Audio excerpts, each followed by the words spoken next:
Hello and thank you for watching my video. My name is Astrid Krasniqi. I'm CCNA and CCNP certified instructor.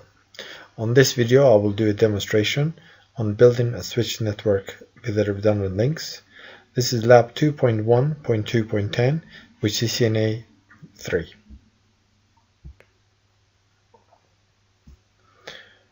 Okay, so this is the lab that we're going to do, 2.1.2.10. Building a switched network with redundant links. For this lab, we need 3 switches, switch 1, 2, and 3. And this is a connection. So I'm just going to go to my connection to my switches.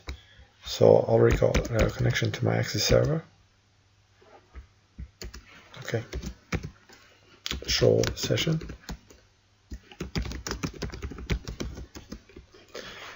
I'll go connection to switch 1, 2, 3, and 4. We don't need switch 4, we just need switch 1, 2, and 3. So I'm going to go to switch 1. So switch 1 is already just booting up. Or rebooting, I should say. Right, so let's just, while that's happening, let's look at the objectives and the background and scenario. So objective is to build a network and configure basic settings. Part 2 is determine the root bridge. Part 3, observe spanning tree protocol port selection based on port cost, and observe spanning tree protocol port selection based on port priority. Background scenario. Redundancy increases the availability of devices in network topology by protecting the network from a single point of failure. Redundancy in a switch network is accomplished through the use of multiple switches or multiple links between switches. When physical redundancy is introduced in the network design, loops and duplicate frames can occur. The spanning tree protocol was developed as a layer 2 loop avoidance mechanism for redundant links in a switch network. Spanning tree protocol ensures there are only one logical path between all destinations on the network by intentionally blocking redundant paths that could cause a loop. In this lab, you or we will use a show spanning tree command to observe the spanning tree election process of the root bridge. We will also observe the port selection process based on the cost priority. Okay, so for this lab, we're going to need 2960 switches. We are using some 3560s as well, switches with the highest iOS. Okay, resources required, we already have that. Console cables, we already in the switches, and Ethernet cable as shown in the topology. Well, the Ethernet cables are not exactly as is in the topology, they're not connected to port 1 and 2. We'll find out very soon. So part 1, you'll set up the network topology and create basic settings on the switch. So we need to cable it, which we did. Initialize and reload the switches. As you saw, the switches will reloading, so everything is cool there. Now we need to configure basic settings for each switch. Disable the DNS lookup. Configure the device name as shown in the topology. Assign class and encrypted privilege exec mode. Okay, so let's start. This is step 2. Right, so if I open.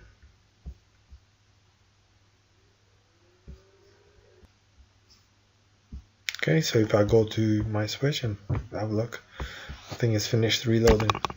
Okay, so would you like to enter the initial configuration dialog? Yes or no? Now, when you see this statement, you already should know that, okay, there's no startup configuration on this switch. So no here. If you say yes, it will just go through the, for example, asking few questions like a wizard. It will start a wizard. So as you can see, the default name is switch and we are in user mode. So we need to type enable to go to the privilege mode and config T, and we're just going to change the name. So host name S1. Right, so if we look what else we have to do. So disable the DNS lookup. So the command to disable the DNS lookup was no IP domain lookup. Okay. The next command says configure the device name as shown in the topology. Already we give it S1. Assign class as the encrypted privilege exec mode password. Okay, so enable secret, that's encrypted password. What else? Assign Cisco as a console and VTY password, and enable login for the console on VTY line. So we have to go to the VTY line. So line and console 0 password Cisco,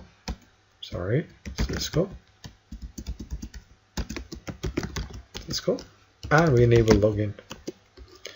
Then I have to, well, I don't have to exit, but I exit from there. VTY 0 to 4, I can directly go to the line VTYs.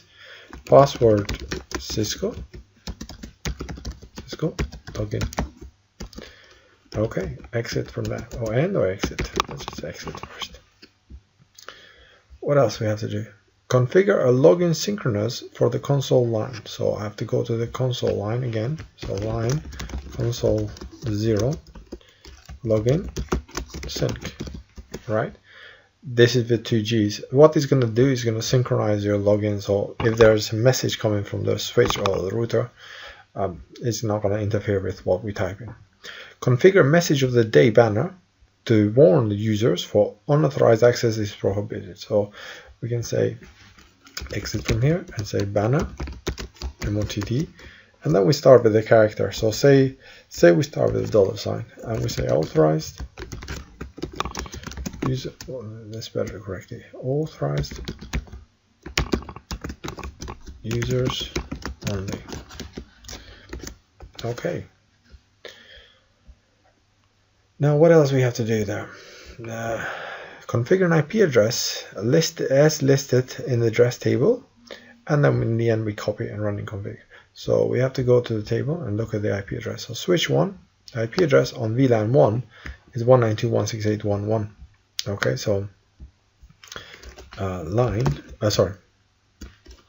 interface VLAN 1 IP address 192.168.1.1, and no shut. And then we copy running config to startup config. So copy running config to startup config. Right. So all that configuration is done for the switch 1. The best way to do this configuration is, instead of just doing one by one like this, you can just do once only, and then let me just open a notepad and show you. Right, so instead of just doing one by one, I can just do once, and then let's do for switch 2 first now. Disable everything will be from the global config. No IP main lookup. Configure name, so host name s2. Assign a class encrypted privilege exec mode. There we see there. So enable secret class. Assign Cisco for the console and VTY password. So I'll just mark line console 0 password Cisco login, and then login sync as well. Then I'll go to the VTY, the line VTY 0 to 4 password Cisco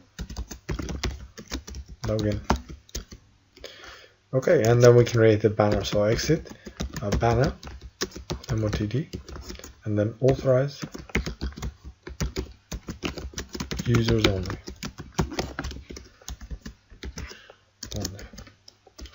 Okay, and give an IP address. So if you look at the IP address, this is for switch 2 now. So that's the IP address. So if I just open my notepad again, a little bit. Okay, this will be in the interface. So make small gap. Interface VLAN 1. Give an IP address. IP address 192.168.1.2. and the defaults of the mask. No shutdown. Okay, done.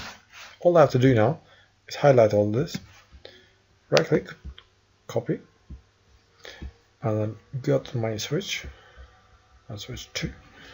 So this is switch 1, so Control Shift 6X to go back to the access server, and switch 2 is in the second session. You can see there's no configuration there at all. So enable configure T, and then I'm pasting all that. Right. So you can see that that's an error there. I copied that by mistake.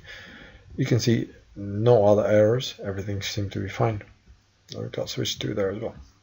Okay, so if I open my notepad again, and instead of just change a few things here, this is for switch 3, host name S3, so I don't have to type. You see, the notepad helps you a lot.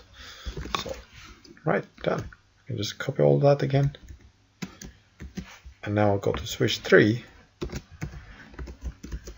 and paste that. Now here, enable, config T, and then paste it. So just right click to paste it. Okay, as you can see, the host name has been changed nicely. It's got a password and got an IP address. Good, good, everything's fine. Okay, so verify that switches can ping each other. Can switch 1 ping switch 2? Okay, so we have to go to switch 1, so Control Shift 6X and then 1. Now switch 1, show IP interface brief, so I'll just see the interfaces. What I'm interested in is in this one, VLAN 1, and it's got an IP address, status is 1, up, protocol is up as well. Okay, so I can say ping 192.168.1.2, and if I can ping it, great. So switch 1 can ping switch 2. Again, because I'm using remotely, so your picture might be flickering a little bit, but hey, with the switches, you have to rework on the physical switches really. Now, can switch 1 could ping switch 2, so I can type yes there. Can switch 1 ping switch 3? So I have to go to switch 1 and try ping 192.168.1.3. Switch 3. And yes, switch 1 can ping switch 3 as well. So I'll type yes there as well. Can move a little bit this way. Yes. Can switch 2 ping switch 3? So if I go to my switches again, Control Shift 6X, and I go to switch 2, and show IP interface brief.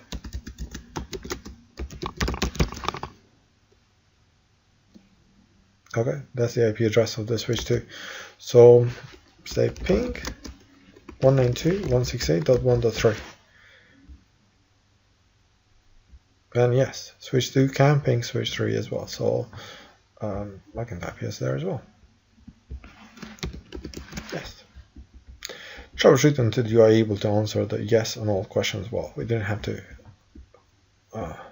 Everything worked. So determine the root bridge. Every spanning tree instance, switch LAN or broadcast domain has a switch designated as a root bridge. The root bridge serves as a reference point for all spanning tree calculations to determine which redundant path to block. An election process determines which switch becomes a root bridge. The switch with the lowest bridge identifier or bridge ID, BID, becomes a root bridge. The bridge ID is made of the bridge priority value, an extended system ID, and the MAC address. The priority value can range from 0 to 65,535 and increments of 4096. With the default value is 32768. That's a default bridge priority. So deactivate all switch ports, configure connected port as a trunk, activate port 2 and 4 on switches and display the spanning tree. Issue the show spanning tree command on all 3 switches. The bridge ID priority is calculated by adding the priority value to extended system ID. The extended system ID is always the VLAN number. In the example below, okay, so let's just run the command show spanning tree. So if we go to our switches, so I'm going to do first on switch 1. So show spanning tree. Okay, so spanning tree for VLAN 1. The bridge priority is 32768. This is for this switch that we're talking about.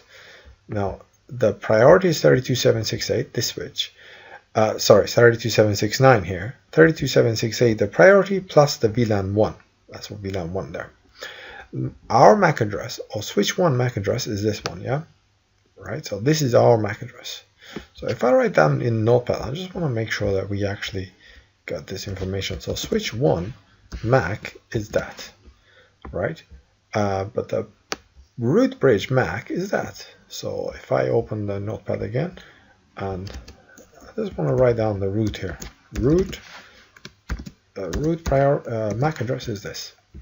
Okay, great. So let me go to switch 2 now. Show spanning tree here. Right. Now the MAC address of switch 2 is this. So this is the MAC address for the switch 2. So if I go to my Notepad, type S2, the MAC address is that. Right.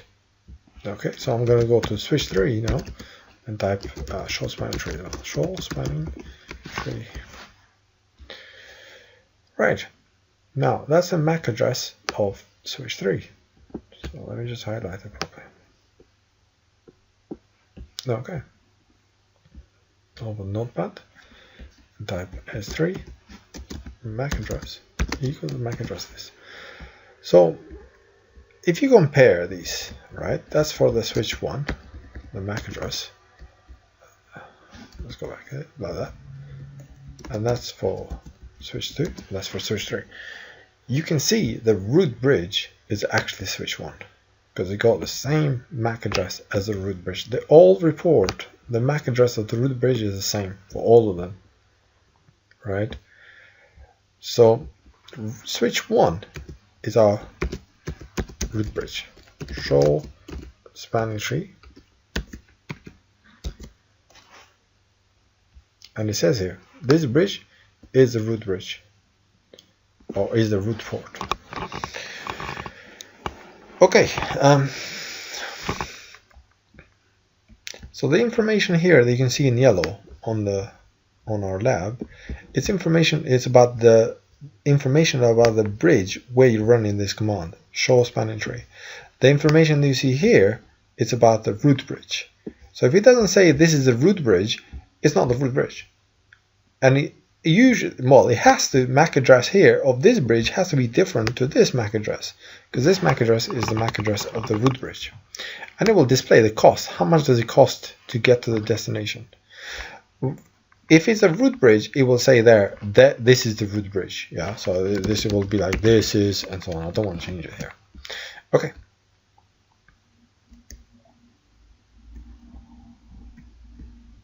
So for us, I mean, I can't write it here, but we saw the MAC address. I did write it in the Notepad. So the MAC address here of the switch 1, the MAC address of the switch 2, and the MAC address of the switch 3, and who's the root bridge. So for us, it was the switch 1. So it's going to be different to yours and different to the lab here. Might be different, might be the same, but that MAC address definitely is going to be different. Okay. Based on the output from the switches, answer the following question. Which switch is the root bridge? Well, we just found out that switch 1 was our root bridge, so S1 here. Why did the spanning tree select this switch as a root bridge? So if we go back to our,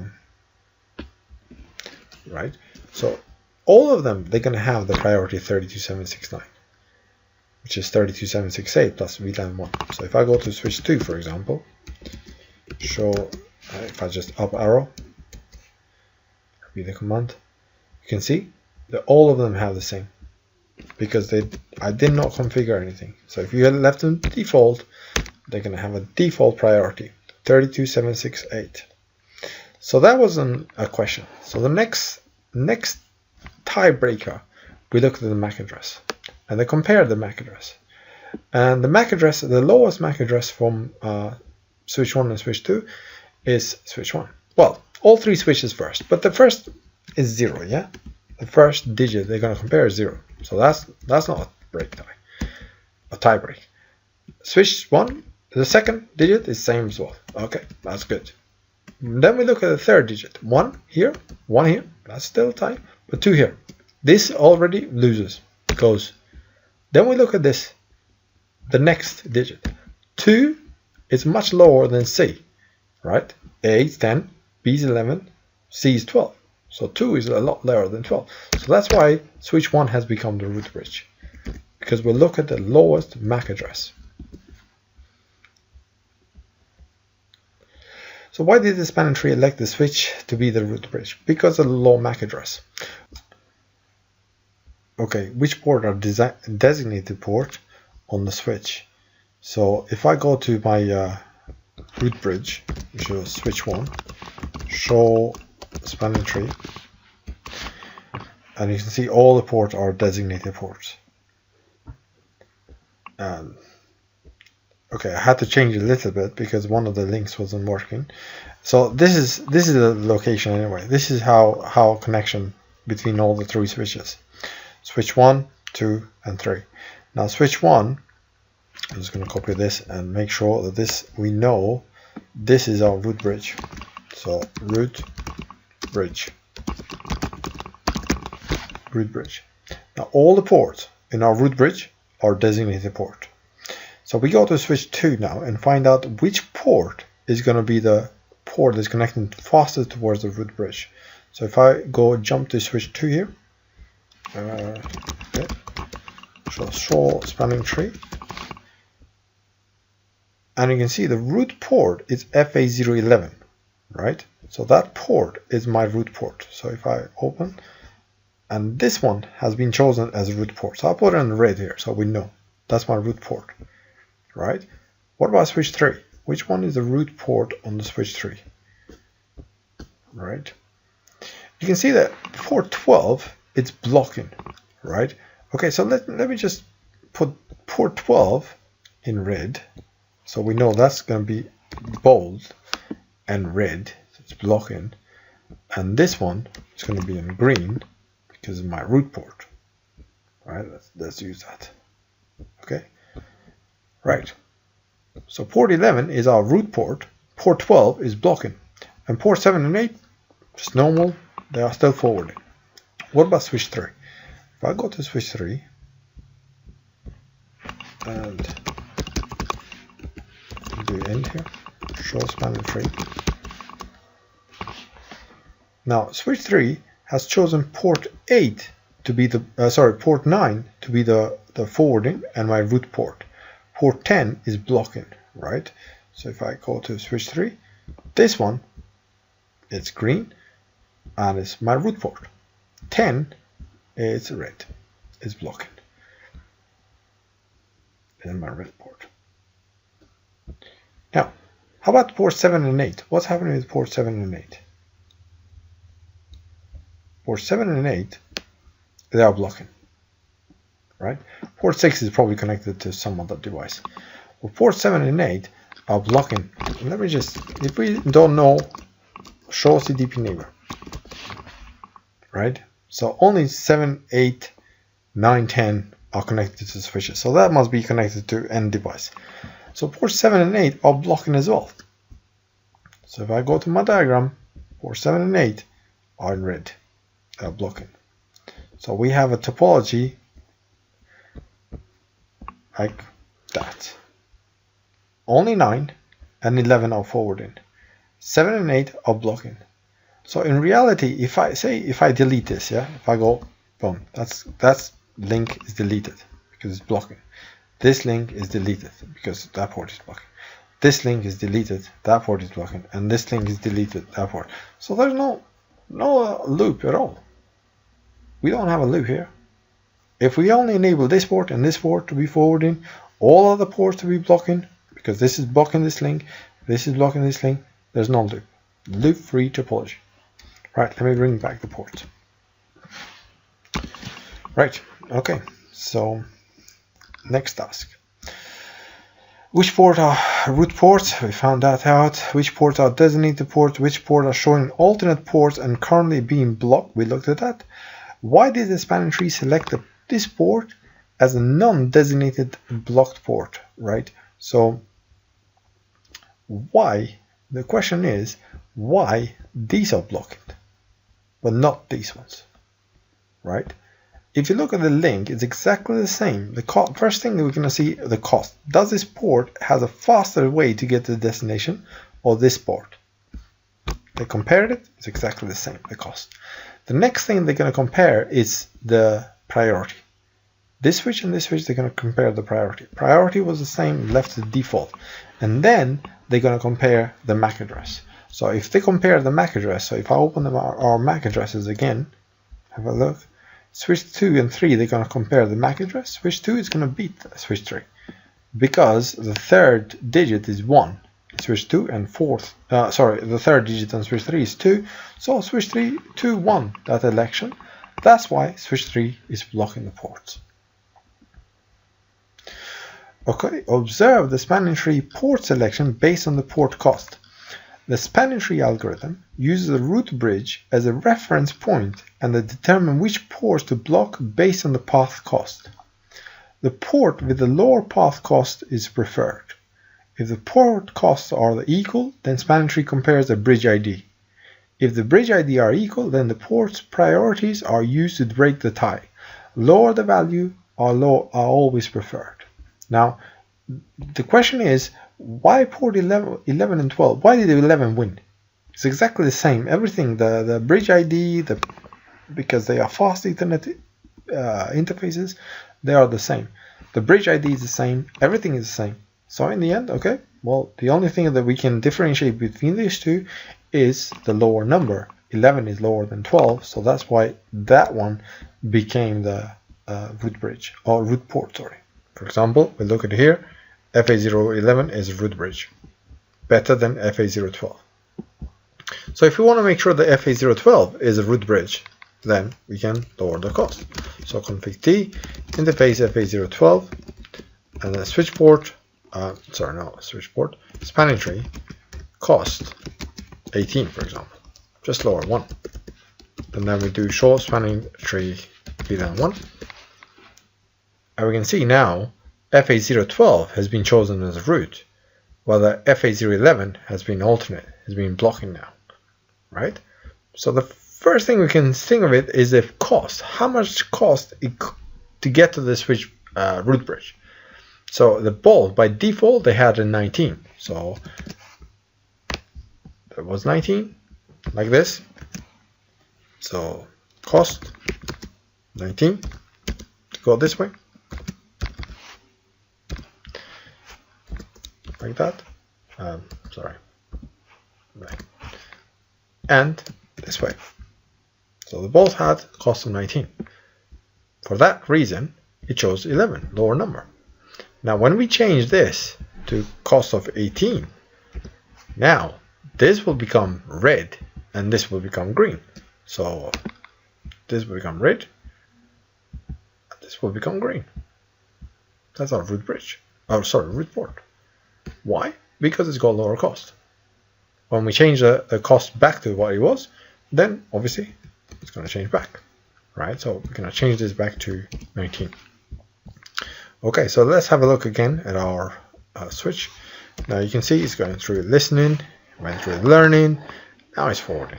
It's root port. The reason is because it's got a lower cost. Right, so now the next thing we're going to do is we're going to put it back. So interface FA012, no spanning tree cost. Okay, show spanning tree is the same.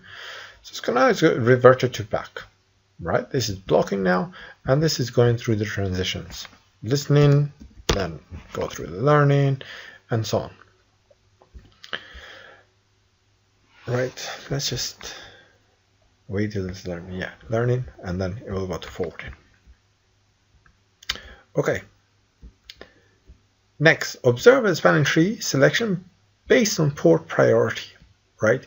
So when we look at this way, right, we can have a look at this port priority as well for choosing the root bridge, right? See the priority here? Port priority is the same, 128, 128, 128, 128, right?